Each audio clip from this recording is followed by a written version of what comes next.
मी निवांत फोन करू तुला?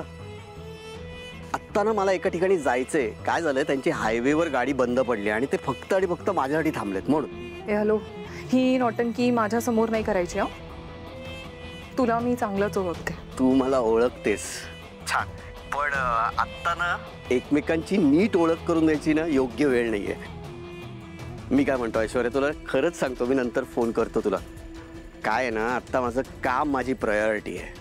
एक मिनिट, तू काय म्हणालेलास मला की मी काहीही करून घरात परत येईन, मग आता अचानक काय झालं? हा, साक्षात्कार झालाय मला. ओ, तुझ्यासारख्या माणसांना साक्षात्कार होऊ शकतो? अनबिलिव्हेबल. कोणावर विश्वास ठेवलायस तू? तर माझ्यावर ठेवशील. असं कसं आहे, पूर्वी माझ्या हातनं खूपशा चुका झालेल्या आहेत.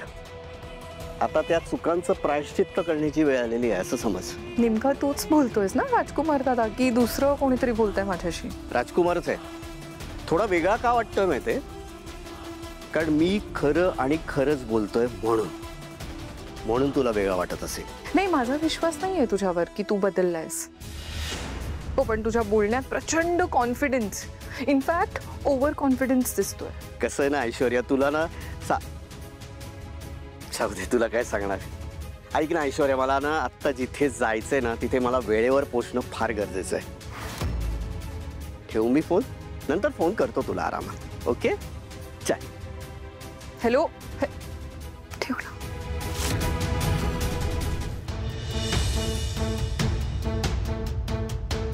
मला असं म्हणायचं की मागचं सगळं काही विसरून जा, पुढचा विचार कर, तुझ्या भविष्याचा. वहिनी, वहिनी, काय झालं? अशा शांत का आहात तुम्ही? नाही, काही नाही.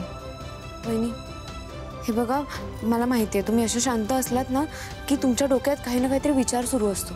बोला ना माझ्याशी.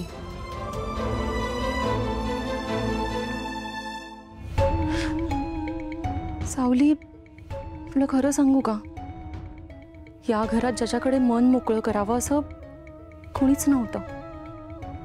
लग्नानंतर नवऱ्याला काही सांगायला जावं तर तो उलटा माझ्यावरच डाफरायचा. आईंकडे तर सुरुवातीला बोलायची हिंमतच व्हायची नाही. मग तू आलीस. तू आल्यानंतर मला माझी धाकटीच बहीण आली असं वाटलं. तुझ्याकडे मनातलं मी काहीही बोलू शकते, माहितीये मला. म्हणूनच बोलते, जे काही असेल ते सांगा मला. आणि तसंही मलाही तुम्हाला काहीतरी सांगायचं होतं, पण आधी तुम्ही बोला. सावली, आईंनी मला थेट नाही पण हाडून हाडून मी माझ्या दुसऱ्या लग्नाचा विचार करावा असं सुचवलं. काय? तिलोत्तमा मॅडम सरळ सरळ बोलल्या? नाही, सरळ नाही, पण त्यांचा रोग तिकडेच होता. आणि तू जो काय निर्णय घेशील त्यात आम्ही तुझ्या सोबत आहोत असं म्हणाल्या. पण मग तुम्हाला काय वाटतंय?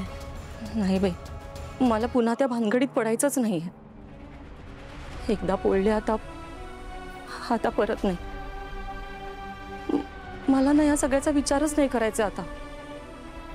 माझं जाऊ दे, तू सांग. तू काहीतरी सांगणार होतीस ना? हो वहिनी, मला रस्त्यावर राजकुमार सर गाडी रिपेअर करताना दिसले. काय ग, कोण दिसलं?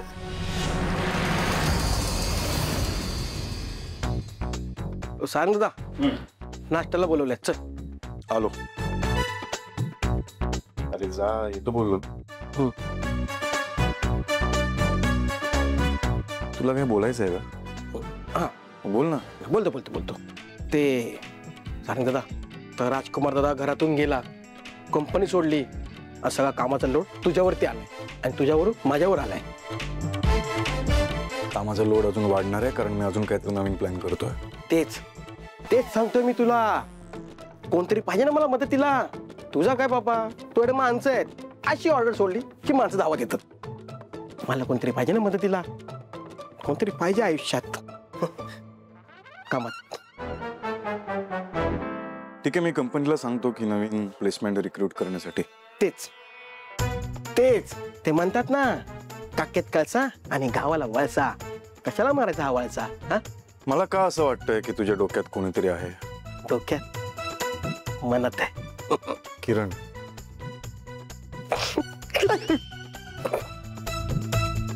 किरण शिवानीची राईट हँड होती, माहिती आहे ना तुला?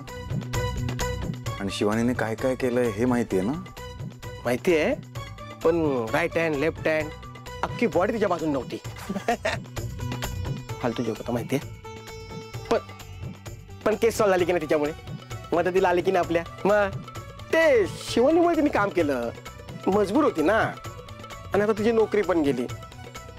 पण तुला सांगतो, किरण किरण मेहनती आहे, प्रेमळ आहे, प्रगतिशील आहे.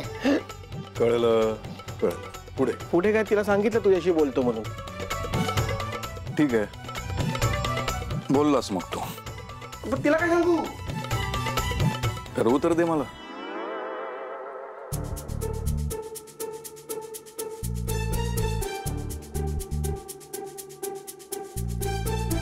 बोलव तिला इंटरव्ह्यू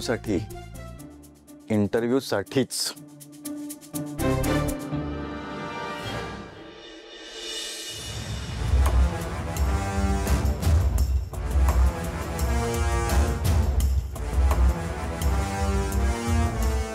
काय असं काय चेहरा केलायस? दिसलं कोण तुला? कोण दिसलं? आता तूच म्हणालीस ना कोणीतरी दिसलं म्हणून. ते कमाल आहे या पोरीची. असो, ब्रेकफास्टची तयारी कुठपर्यंत आली आहे? सगळेजण थांबलेत बाहेर. होय, होतं झालं, आम्ही आणतो. घेऊन या लवकर. अमृता, मी तुझ्याशी जे बोलले होते त्याच्याबद्दल विचार केलास? काय ठरवलंस? विचार नाही नाही म्हणजे आई, आता त्यात विचार काय करायचा? आई, तुम्हाला खरं सांगू का, माझा खूप गोंधळ होतोय. म्हणजे तुमच्या म्हणण्याचा नेमका काय अर्थ काढायचा हेच कळत नाही.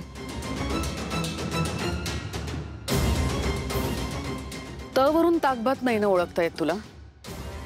तोच तुझा प्रॉब्लेम आहे. नाहीच येत तुला ओळखता, म्हणून तू अजूनपर्यंत किचन मध्ये आहेस. मी काय म्हणाले होते तुला? मागचं सगळं काही विसरून जायचं, भविष्याचा विचार करायचा. पूर्ण आयुष्य पडले तुझ्या समोर. आता याचा अर्थ काय होतो? म्हणजे याचे अनेक अर्थ निघू शकतात, पण तुझ्यासाठी याचा एकच अर्थ असू शकतो. तो काय आहे त्याचा विचार कर. नीट विचार कर आणि मग मला सांग. नाहीतर मला जे तुझ्यासाठी योग्य वाटेल ते मी करेन.